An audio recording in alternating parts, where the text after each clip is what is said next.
Hello, my name is Shannon Seymour, and I'm a clinical psychologist and the director of the Wellness Center, which is a private provider of psychological, mental health, and behavioral therapy services located in the Cayman Islands.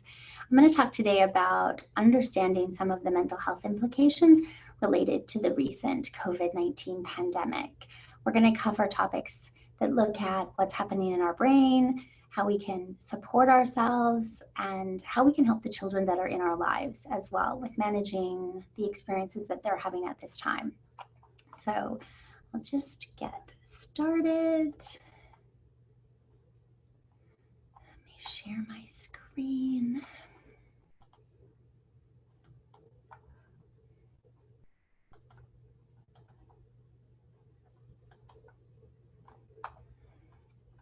Okay.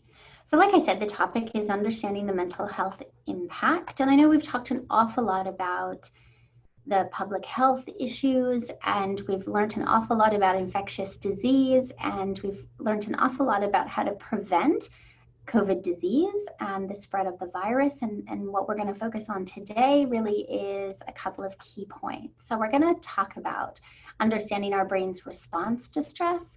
We're going to look at how our bodies respond to stress, and we're also going to explore a bit of the difference between fear and anxiety. These are a lot of the questions that we've been answering in the work that we've been doing since the pandemic started. And we're going to look at how to support our mental health right now in the moment. And like I said, we're going to add a little bit on at the end that can talk about the children in our lives. So I guess the starting point is what is happening in our brains and our bodies. We are keenly aware about what's happening in terms of the spread of the virus. We're glued to counting and tracking information like that. But the field of psychology really understands and studies what's going on in the brain in terms of neurological responses to stress, but then also how that impacts our thoughts, our feelings, and our behaviors. And so I don't know anything about infectious disease or public health, but I am going to use my knowledge as a psychologist to sort of turn the light or magnify what's going on from a neurological and a psychological perspective. Our brain is amazingly developed with an alarm system whose sole purpose is to keep us safe. It's really designed for species survival, if we would put it that way.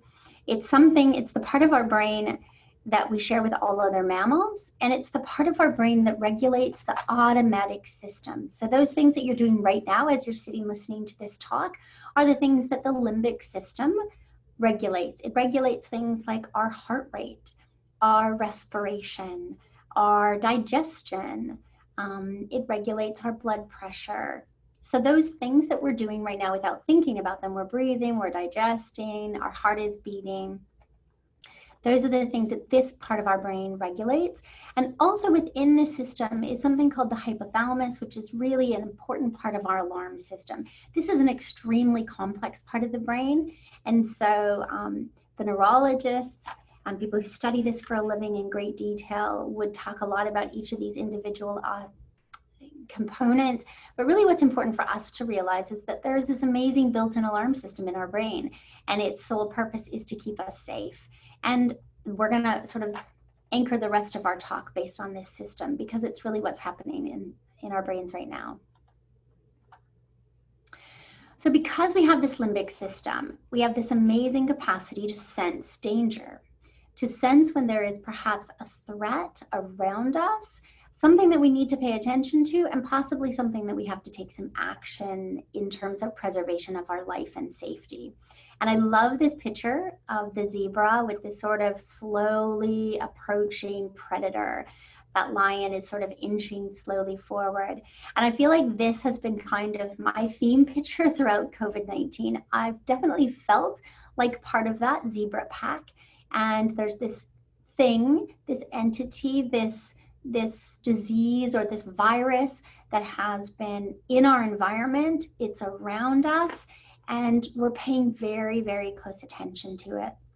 And so What's happening in the brains of the zebra right now is that same exact limbic system is firing. That alarm system is going off, and it's saying to the zebra, there is danger, there is a threat, it is imminent, you need to pay careful attention, and you need to take some action. And if you notice the zebra, they're all very attentive. Their bodies are very still. They're faced forward. Their eyes are very wide. Their ears are upright. So they're taking in as much information from their environment as they possibly can. And they're doing that because their brains are driving them in that direction, because the more information we have, the more we can act to keep ourselves safe and alive. And if we were to fast forward this, if this was a Nat Geo video, we would see some action on the part of the zebra, this fighting off this lion, this running away from this lion. We very well might see some protecting vulnerable herd members, or rallying around babies. There's some action that always comes at the end of this. So our brain is definitely sensing this threat in our environment, and we're just exactly like the zebra. We've got this stress response, this alarm system is going off in our brain. And what does it do when it goes off? There's a couple of things that happen. We know that hypothalamus kind of triggers the whole system. We know we have increased heart rate, so that sort of heart palpitations. We can have blood pressure drops. Our digestion, interestingly, goes to sleep. Digestion is not that important in survival amongst a threat. And so sometimes that digestive system will go off. People will report a bit of a sluggish stomach, maybe some stomach aches or difficulty with digestion. The liver is immediately converting all of the glycogen to glucose. And that is because that action phase of that response is that we may need to fight this thing off. And if we're a zebra, we're fighting off that lion. And if an intruder is busting in our house, we are fighting them off.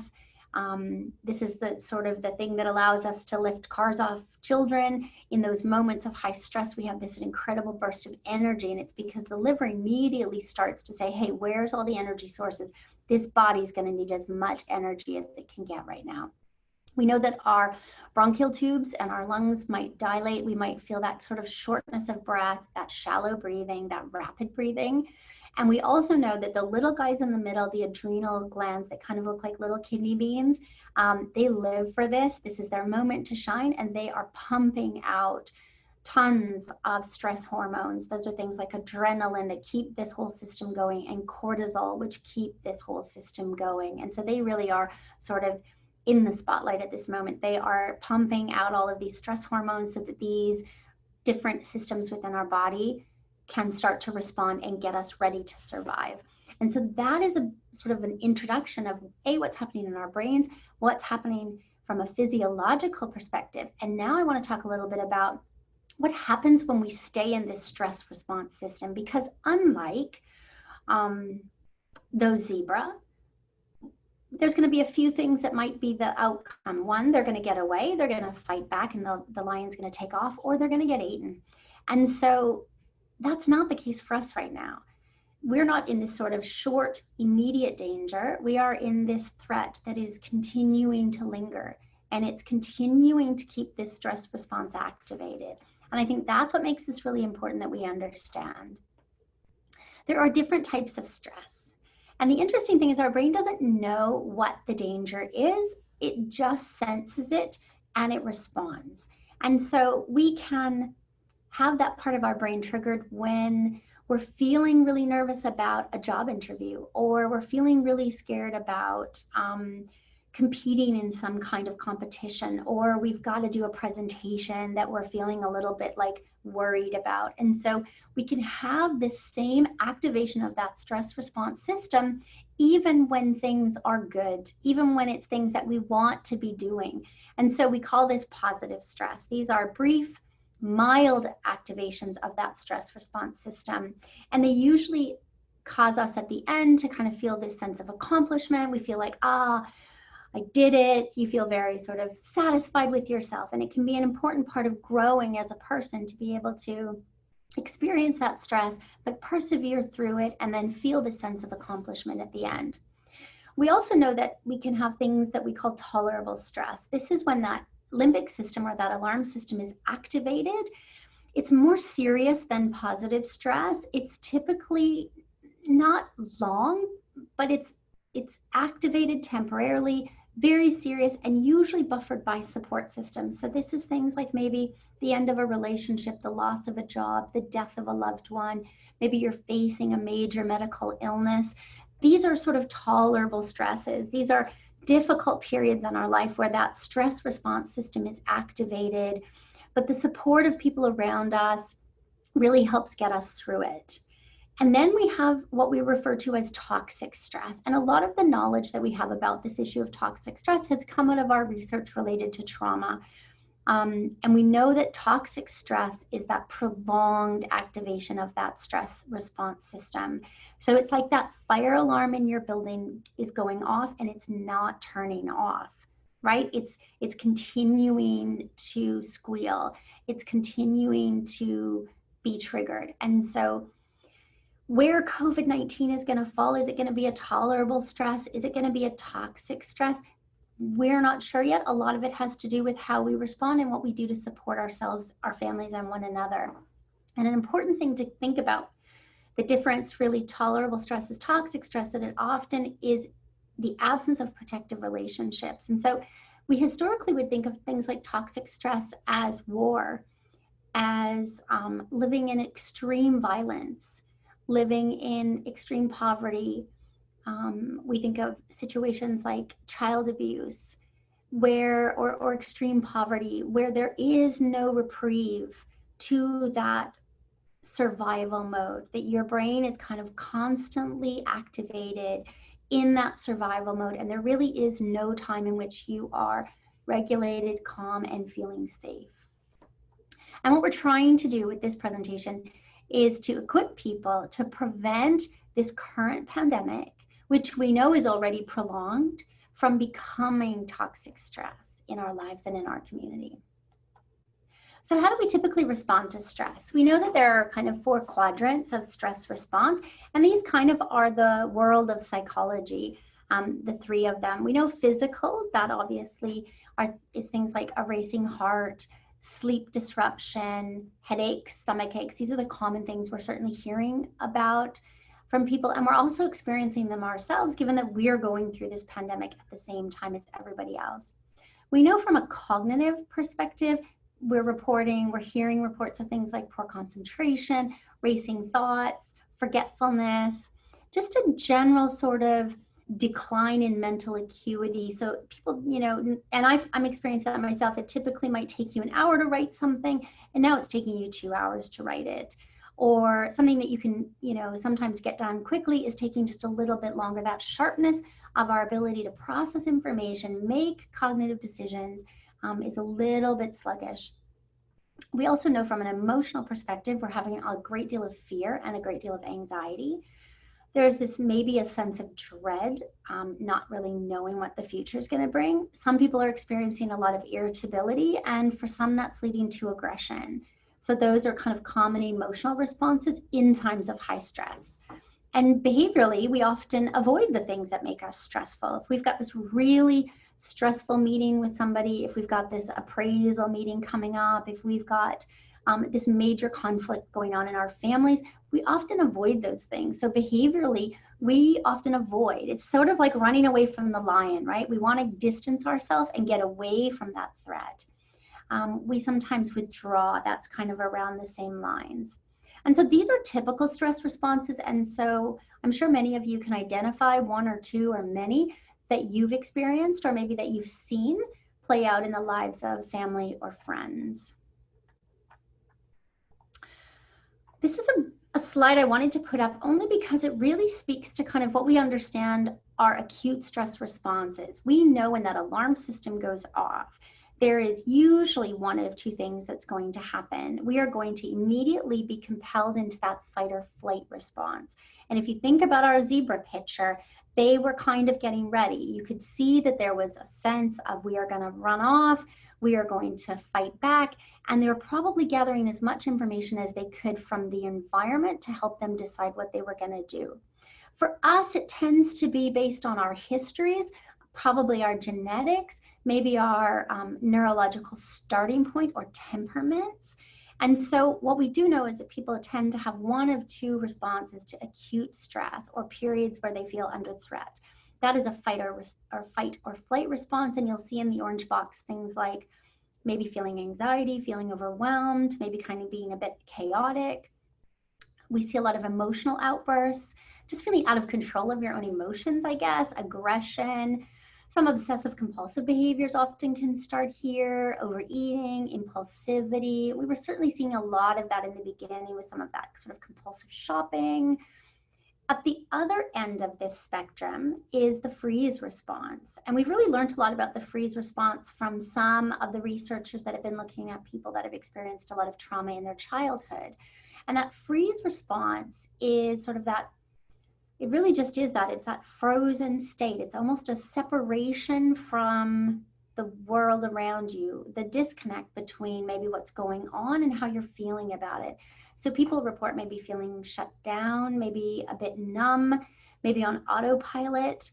And I'm sure that for many of us, we're a couple of weeks into this now, but in the beginning, you might have really been able to identify those people that were sort of just really maybe agitated and activated versus those who were just sort of numb, almost watching from afar, sort of on autopilot or disconnected. And so we know that we have two very different response systems, and where we fall, like I said, depends on a lot of personal and individual experiences and attributes. But what the important thing to keep in mind is that the goal is, in an acute stress response, to kind of get through it, survive it, and then get calm again. That's what's going to happen to our zebras. They're going to be acutely aware. They're going to sense the environment. They're going to take some action. And then when it's over and they're safe, they're probably going to have a good long sleep. What's happening with us, though, is that we're finding it difficult to find that kind of like self-calming state. And that's what we're really going to focus on for the rest of the presentation, is how do we find that within our daily life? And that's that kind of moment of regulation, that moment of calm, where we might feel very present, we're very thoughtful and intentional, we're very organized in our thinking, and we can be quite sort of present and calm and regulated is the best way to say it. And so kind of identify where you are. Do you go up or do you go down? And then we're going to talk about how we can, on a regular basis, try to find ourselves into that middle ground as much as possible. And like I said, this is really unique. You know, what we're dealing with COVID-19 is that we're stuck in this loop, right? So unlike a typical stress response where we sense the danger is real, we take some action to fight it or flee it or freeze and wait till it passes, and then we can be calm again. Well, this is not working like that, because every time we turn on the TV, there's a new set of results, there's new information. And so we know that this threat is real and it's in our environment. Our alarm system is activated, and that's neurological. We can't do anything to turn that off, and we wouldn't want to anyways, because it's really important for our survival. We know that just like the zebra in the picture, we're paying attention to our environment, and we're going to take some action, and we need to find ways to kind of bring ourselves back to a state of regulation. And the trick is, because we're in this loop, there's only so many places that we can really make a difference for ourselves. I want to just interject here a minute and talk about the difference between fear and anxiety. And I know we use these two terms sort of really, we fluctuate between them, we kind of use them intermixed. And I think what's important that we realize is there is a big difference. Fear is an emotional response to an immediate and present danger. So it's that thing that gets that neurological alarm system firing. Anxiety, on the other hand, is an emotional response to the anticipation of something in our future. And so it's associated with physiological and behavioral symptoms.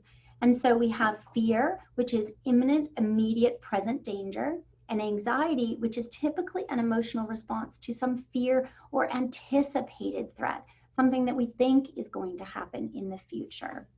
And why I wanted to just kind of pause and interject with this is because I think the COVID-19 reality is that we are experiencing both at the exact same time. And that is really unique to this level of stress that we are all under. So there is a very real and imminent threat. We are diligent in our public health safety behaviors. We are wearing our masks, we are washing our hands, we are we're keeping that safe physical distance. So there is a real imminent fear, which means that alarm system is going off. But there also is a great deal of anxiety because there is a lot of anticipation and a lot of emotion about what the future is going to look like. There is a great deal of uncertainty and what ifs. And so, unlike some situations where we can clearly either be in the moment a real present danger or in the future, COVID-19 represents both a present and a future. And that makes it incredibly unique. And it also means that we have to be extra diligent in the way that we're managing and taking care of our mental health. Because as I'm sure most of you know, as human beings, we do not like uncertainty. And in fact, if we think of uncertainty or the tolerance for uncertainty as a muscle, our life pre-COVID has really kind of allowed that muscle to be quite lazy and get quite weak. We have a ton of knowledge available to us. We live in a world, in a time in the history of humankind where we probably have more information available to us than any other time in history before. I use the example recently, none of us go on a holiday without knowing exactly what kind of car we're renting. And we usually know what the interior of our hotel room is going to look like. We know what time the museums are going to open. We know what restaurants we're going to go to. We know how much the park passes cost. We live in a world where we have information available to us about almost everything at the touch of our fingertips.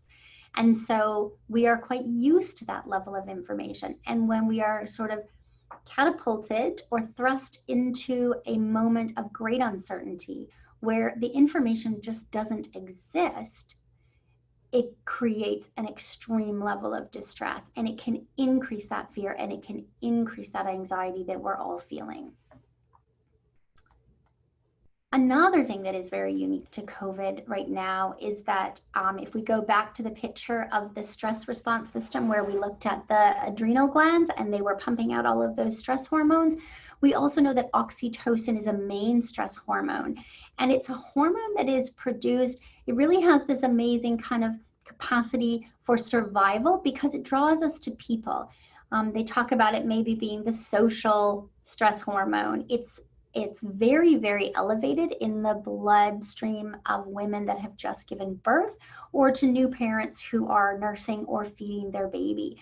And so it has something to do with parental protective behaviors, and it has something to do with social support seeking behaviors. It pushes us towards our people because, as we know, there is strength and safety in numbers when we're under some kind of imminent threat or attack. And if we think back to the zebra again, you saw them quite tightly clustered together. No doubt they were very aware of where their babies were or maybe where their vulnerable herd members were. And they were going to stay close because staying close was a way to increase the likelihood of survival. That is neurological. That is wired into our brains as mammals. And what we know is that that's what's happening to us right now, but we're being told to stay away. Our brain is pushing us to want to connect, to need our people, because that's how we stay safe and supported. But yet the rule is no, you cannot go to those people. You can't see them physically. You have to stay away from them. And so again, there's so many ways that our typical neurological response to stress is being challenged because of the nature of this pandemic. So the things that we would naturally do to support ourselves in a time of high stress are the things that we're not allowed to do in order to keep ourselves and others safe. And so it's important that we understand a lot of what's really happening so we have a sense of why this is so challenging and why everybody keeps talking about the potential mental health fallout. It's because we understand how our brains work in times of stress and what typical things help us to cope. And we also know how those typical things are interrupted given the nature of a pandemic. So what is going to help right now? We know that accepting is a big piece of moving forward. We have to accept that we are experiencing a very normal reaction to a highly abnormal situation. And I hope that the first piece of this presentation and the first slides that we've talked about have helped you to really go kind of like, oh, okay, I get this. This explains a lot about why this has been hard for me. This explains a lot about what I've experienced or what I've seen in the people around me that I care about. It also, hopefully, that knowledge allows us to be patient with ourselves. I know in the beginning, especially when this was first revving up, there was a great deal of judgment for one another. People were judging those people that were shopping a lot, or they were judging those people that weren't taking it serious. There was a lot of judgment on either side of the aisle, depending on where you stood.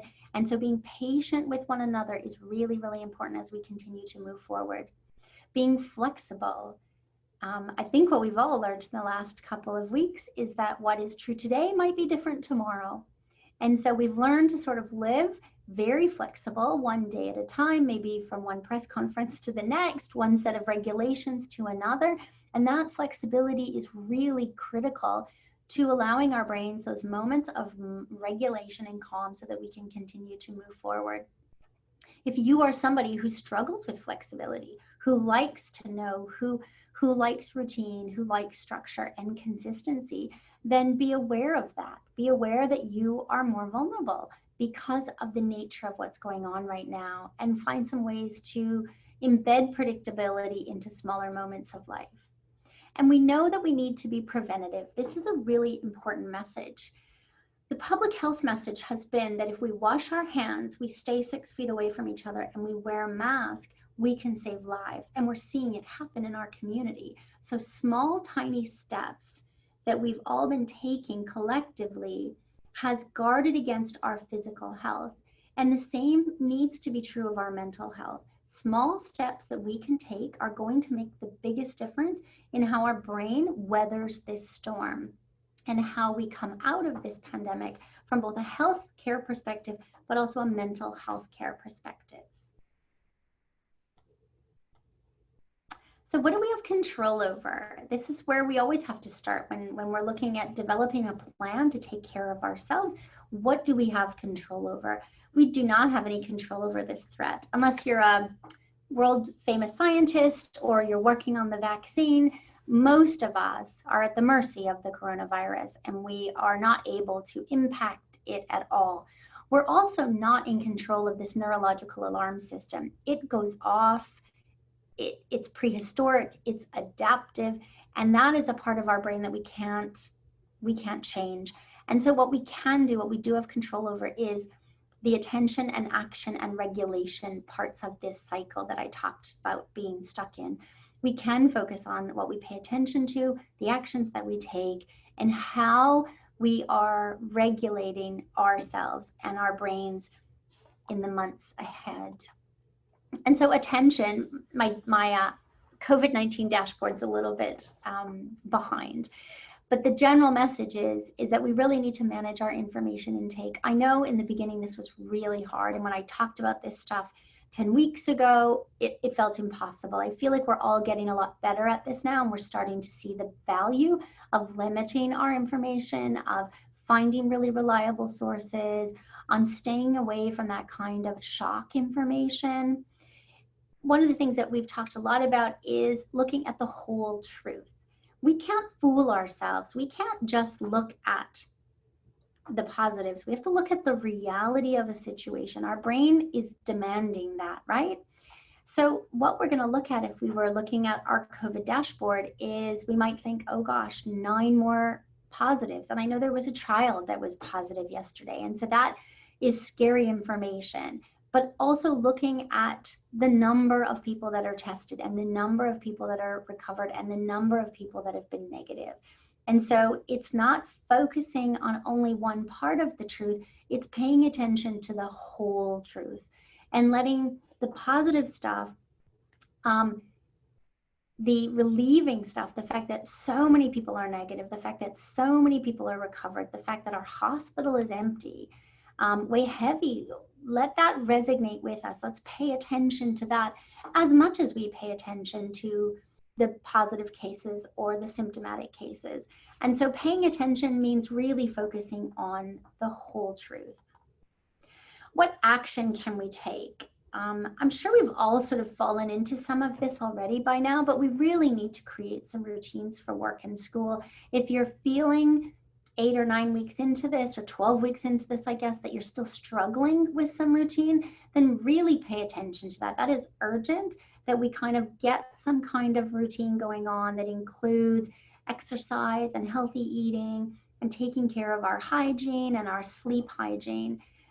It's really important for our brains that we've got some kind of routine going, some predictability in the middle of this massive period of history that is quite unpredictable. We need to be focusing on sleep. We know from mental health care that sleep is the foundation, and it doesn't take long when sleep is disrupted for other symptoms to start to emerge. And so if you are a poor sleeper, maybe in ideal circumstances, you manage just fine. But your brain is running a much bigger race right now. There's a lot more pressure on it. And so sleep as a time for your body to heal and reset is even more urgent. And so really pay attention to your sleep routines. And if you're not sleeping, talk to your doctor, talk to your family, pay attention to it, because that is really, really critical. We need to be setting daily goals or tasks. I'm certainly sort of using the one day at a time approach. I'm an avid planner. I like to know what kind of my 6 month and 1 year ahead look like. And so for me, an action plan has been really to just be flexible and really on a daily basis kind of focus on what I'm doing on that day, and then focusing on completing those tasks and steps that I have set out. We need to be setting aside some family and personal time. And I know people say to me, but I'm stuck at home with my family. What do you mean? I'm spending nothing but time with my kids and my spouse. That's true. We're all in the same roof, under the same roof, but that doesn't necessarily mean that we're spending that quality time. And by quality time, I mean where you're not arguing about homeschooling or feeling frustrated about a mess that somebody made, but you're really setting aside a time to do something intentional, whether it's making a meal, whether it's doing a project, whether it's just sitting and watching a TV show together. But something that sets aside that sort of shows the end of our day altogether anyways, and the beginning of this period where we really are going to be focused on each other. No phones, no distractions, just connecting to one another. We need to be staying socially connected even though we're physically distant. We have to stay connected. That oxytocin in our brain is pushing us to that. So connecting to people on social media, using Zoom. I've had more family meetings with my family all over the world since this pandemic happened, because it was that need to kind of try to connect to people.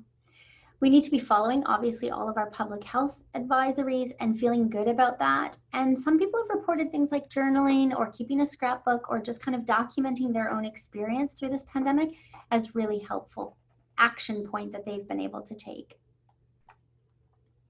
Probably the most important thing to remember is that regulation piece, that calming that brain that is in an active alarm system mode, is to engage the sensory system. The sensory system is our brain's natural calming system. And if you think back to a crying baby, we will often scoop that baby up, hold it tight, rock it, pat its back, maybe sing to it. Sensory experiences are very soothing to the brain. When we're doing work, trauma work with clients that maybe have a history of trauma, there's often a lot of emphasis put on self-soothing strategies through engaging that sensory system. If we think of our most relaxing and calming memory from childhood, it often involves a smell or a sound or an image of some sort, because our memories are often stored in our sensory system, and our sensory system is highly engaged in our regulatory system. And so being able to kind of calm that activated alarm system in our brain really requires that we engage the sensory system. And so we can do this by getting smells and tastes and touch and what we're hearing. It's one of the reasons why there's so much emphasis put on getting outside and being in nature. Opening our door for 5 minutes and smelling what's outside, pulling weeds and getting into the garden, baking. You've seen all this sourdough bread baking. And I think there's something very tactile and very olfactory about baking and kneading that sort of meets this physiological or this neurological need. We need to be mindful right now. We need to be really active, intentionally engaged in things like breathing and meditation. And we might think, oh, I'm not into all that. I'm not into yoga. I'm not into meditation. And I hear you. But there are very simple ways to embed mindfulness into your daily routine. And your brain is going to thank you, because what our brain is doing right now is running a marathon. And anybody who's run a marathon or maybe a half marathon or even a 10K knows that you don't stop in the middle of that and drink a gallon of Gatorade or a gallon of water. You take little sips of water along the way. And that's what keeps you hydrated, and that's what helps you finish the race. And right now, from a neurological perspective, we are running a marathon. Our brain is running a marathon.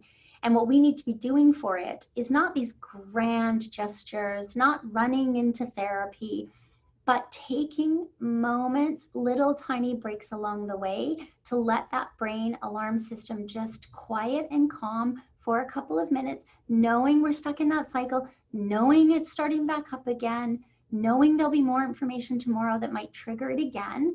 But in that moment, finding a way to regulate it. And maybe that's just sitting at the beach, listening to the waves, baking grandma's favorite cookie recipe, and letting your house fill with that smell.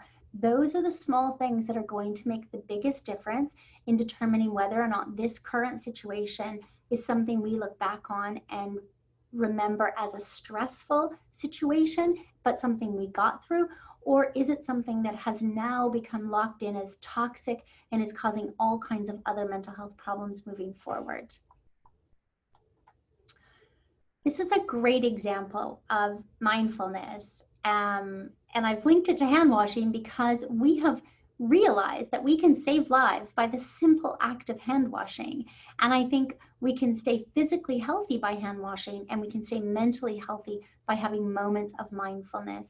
And an example here is that as you're washing your hands, instead of thinking about what's on your to-do list or what you're going to cook for dinner, just be very present in that moment. And as you wash your hands, pay attention to the scent of the soap, to the sensation or the feeling of the bubbles or the smoothness of the soap on your hands, on the sound of the water that you're hearing, on the warmth that you're experiencing.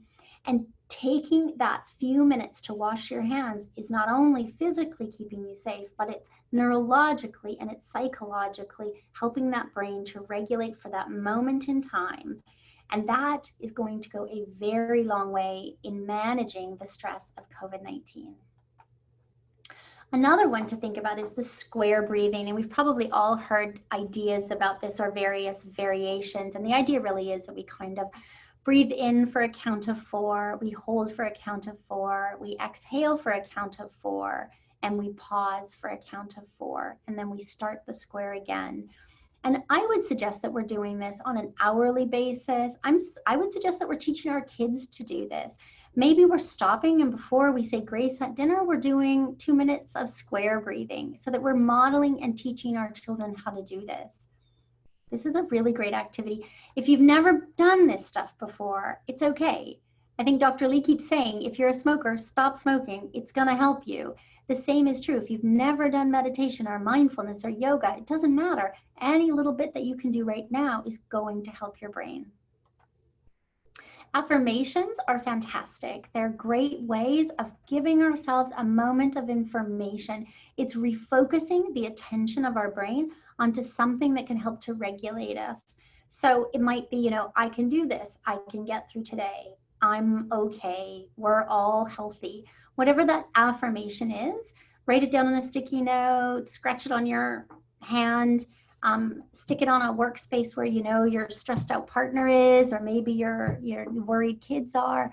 Some kind of reminder that can draw our attention quickly to something positive in the moment. Another great tip. And since we are so involved in technology these days, there are a ton of great apps that can help us. Headspace is a fabulous app that has a ton of work to do related to things like mindfulness and meditation. There's Headspace for healthy eating. There's Headspace for worry. There's Headspace for COVID-19. So any of these are great solutions, great suggestions. I mean, the COVID coach is a really good one. It's got information, it's got some breathing techniques. It's fabulous for sort of giving us at the touch of a finger a little idea or a way to kind of help ourselves reset in that moment. The breathe feature on an Apple Watch, if you have one. I have one, if you can see. And I normally pre-COVID had that breathe. I don't know what it's called. It's an app, I guess, set on my phone that it would go off at about 6:30 every night, which is typically when I was sitting in traffic. And I had done that intentionally because sitting in traffic is not something I enjoy. And it's a time I can sort of get my thinking going either, in healthy or not healthy ways. And so it was always a good reminder in the middle of the traffic to just breathe for a minute. And it does a really nice thing of sort of, it has a little vibration on your wrist that helps you to regulate your breathing for a minute or two. And what I've done since this whole thing has started is that I've set it that it goes off every hour. And so on the hour, every hour, I get a little buzz on my wrist that reminds me to take 1 minute to just close my eyes or cast my gaze downward and breathe intentionally. And it's making a difference. So I'm sharing what I'm also practicing here because, like I said in the beginning, although I have 20-something years of experience as a psychologist, this is also my first pandemic. And so I'm learning what's helping me and wanting to share that information. So when do we seek professional help? This is a really good question. A lot of people have asked us. We know that what we're going through right now is a normal reaction to an abnormal, very unusual situation. But there are some times when people need to be accessing professional mental health services. If you have any history of mental health difficulties, you need to take preventative measures, stay in touch with your mental health care professional, continue to do whatever you were doing on a regular basis, if that included taking medication, if that included other types of activities that you engaged in as part of your treatment. You got to find a way to continue those as much as possible. We know it's been said, I think, throughout this whole entire pandemic that those people who are vulnerable, that have respiratory disease, have immune compromised conditions, they are more vulnerable to COVID-19. And so they need to take increased preventative measures.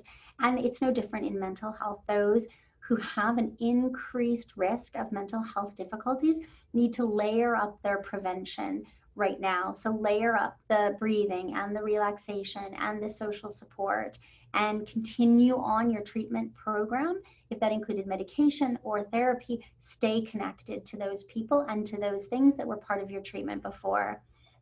If you're concerned about somebody now, whether they've had a history or not, if you sort of see either those fight and flight or those freeze things that people are experiencing, and it's becoming like we can't get regulated, we can't find that calm middle ground very often, or we find that the aggression is getting more and more significant, or that withdrawal or that detachment is more and more impairing and it's impacting their ability to cope and function, then we want to be talking to a mental health professional. So it's paying really close attention to ourselves and to the people around us. We know that all of the mental health care companies right now, from government, the employee assistance program, and all the private providers are doing telehealth. So there is ample opportunity to access services that you need. And what are some things to watch for? Sleep disruption, we talked about that already. That is absolutely critical. So we want to be watching for any major changes in sleep. And we want to be talking to somebody about our sleep difficulties. If we're going 3 or 4 days without sleep, we want to be telling somebody what's happening. We want to look for major changes in mood and behavior. We know that right now it's really normal to feel aggravated or irritable or sad or scared. Those are normal. So if we're seeing major changes or an inability to find that kind of calm, hopeful place in the midst of those emotions, then we want to talk to somebody. If we're seeing major changes in personality or temperament and any increase in substance use, we know that this is an issue going on in our community right now. And so being aware of it. If having a drink is how you're coping, and all of a sudden having 2 drinks or 3 drinks or 4 drinks is what's needed in order to cope, then you've got to be talking to somebody, because what we're trying to prevent is that at the end of this, we don't want a community who's coming out of this unhealthy and sick, which is why we're taking all this preventative measures, but we also don't want a community that is mentally unwell when we get out of this. So this would typically be a point in the presentation we might pause or we might end and ask some questions. But in the essence of time, and because I'm recording this, I want to just go on and talk a little bit about how we can support children. So if you don't have any kids in your life or you're not interested in kids, then you can stop now. And it was great to have you with us. If you do have children in your lives or you're interested in knowing how you can support the children that you are that are around you, then we'll just take a couple of minutes and look specifically at what we can do for them. So I love this picture because I don't think it represents any house right now dealing with COVID-19, but it might be our aspiration, right? It might be our what we want to see, which is this real sort of calm connection between parent and children engaged in this sort of really lovely, regulation and calming activity. So I'm coming to this sort of from my expertise and my background in treating childhood anxiety. So I'm certified in what's called the SPACE technique, which is a treatment protocol for childhood anxiety that focuses solely on parents. So it really works with the parents around what they can do and how they can help their child. And so one of the things that I want to talk a lot about is what do parents and children naturally do during times of fear and threat? We know that scared children signal their parents. They cry out, they look towards them, they shriek, they run towards them, they sort of rush into our arms. That is a very neurological survival mechanism for babies, and we would see that in all mammal species. If there was a baby in our zebra herd, we would see that zebra getting very close to mama, and we would see that mama or that family member looking frantically for where baby was at.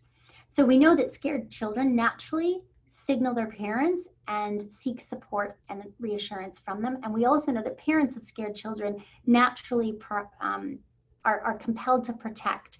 They want to provide comfort and they want to reassure their children of safety.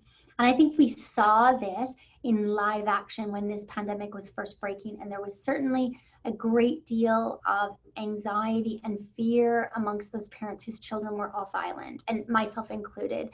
So that sense that I want my children near me when this threat, because I can protect them.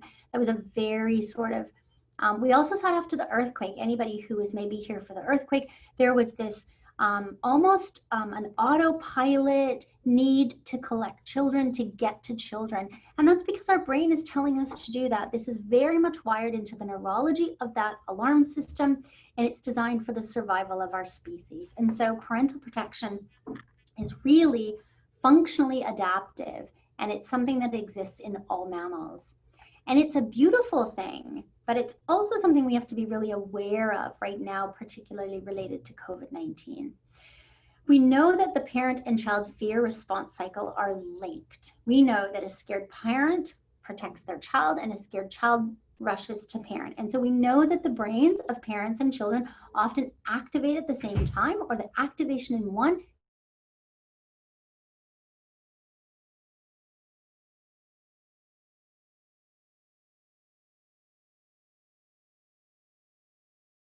function. And what we want to make sure is that this cycle is not kind of getting hijacked right now, and we're not getting sort of stuck in this system of triggering one another with our own fears.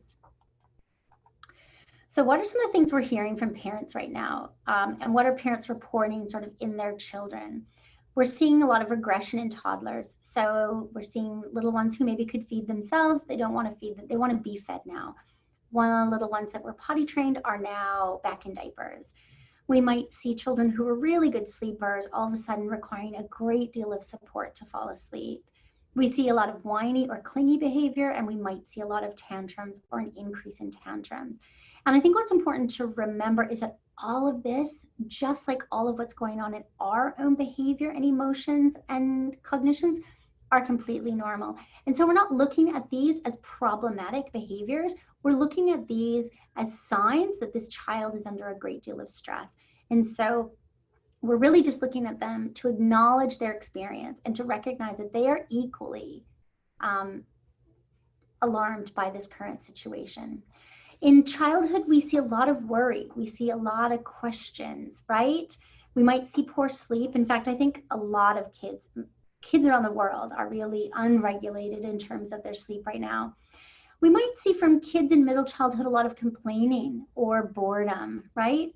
A lot of reassurance seeking, especially I think as our economy starts to open up and parents start to go out of the house back to the office, we might have kids asking a lot of questions. When are you going? How long are you going? When are you coming back? What are you doing?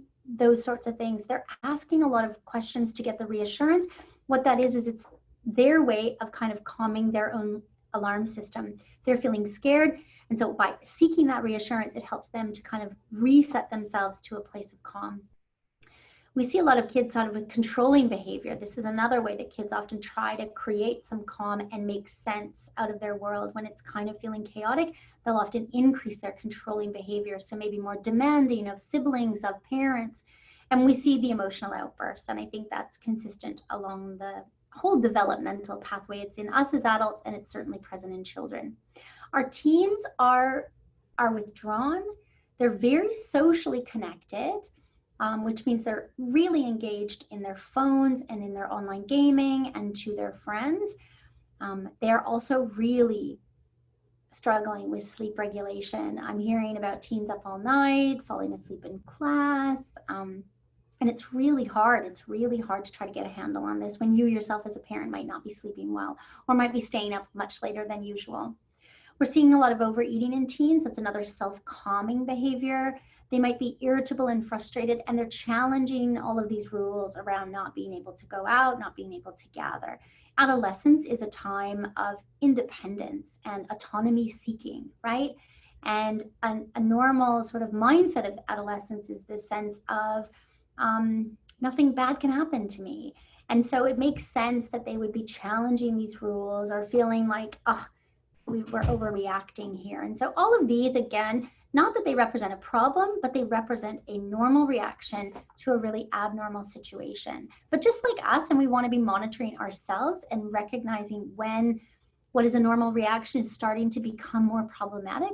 These are the things we want to be noting, and we want to see if they're getting worse or if anything that we're doing can be helpful. So you've probably all heard this before, but the best way to support our children's mental health is to manage our own worry and our own mental health. A worried parent has a way of filling a room with worry, and that room full of worry can sort of trickle down onto kids. And so if you are really worried, which you have every right and reason to be, you just want to be managing that in a way that it is not impacting kids. Because remember, the brains of parents and child are cyclical, right? That limbic system in the parent can trigger it in the child. And so we want to be really, really mindful of that and recognize that the efforts that I make to kind of support myself are ultimately going to help my kids. We want to be patient with everybody, partner, children, extended family members. Now is the call to patience if there ever was one before. We need to talk about COVID-19 in developmentally appropriate ways, and there is tons of great information out there. The Alliance for Infant Mental Health, the Yale Child Study Center, the CDC, even our own Family Resource Center has done phenomenal work in terms of putting out information that is developmentally appropriate, scientifically sound, and really good for kids to have. We need to avoid information that will increase their fear. We don't want the virus, and the threat itself is triggering that alarm system. We don't need to be triggering it. So I'm telling parents all the time to avoid those shock statements, right? Avoid the 8 more positives or a kid is positive. Those are what I call shock statements. And what they're going to do is if your kid's sitting there playing Lego, feeling really calm and regulated, a statement like that is going to fire that system back up again. And we don't want to be adding to that right now because it's already doing enough of it on its own. For kids especially, we need to maintain routines, but be reasonably flexible. So we want, bedtime and meal and schoolwork and play to have some kind of structure, but we don't want to be militant and we don't want to be unreasonable. But we do want to have some framework. We don't want sort of bedtime, a bedtime flexible schedule might be anywhere between 8 and 9:30. We're going to get kids in bed.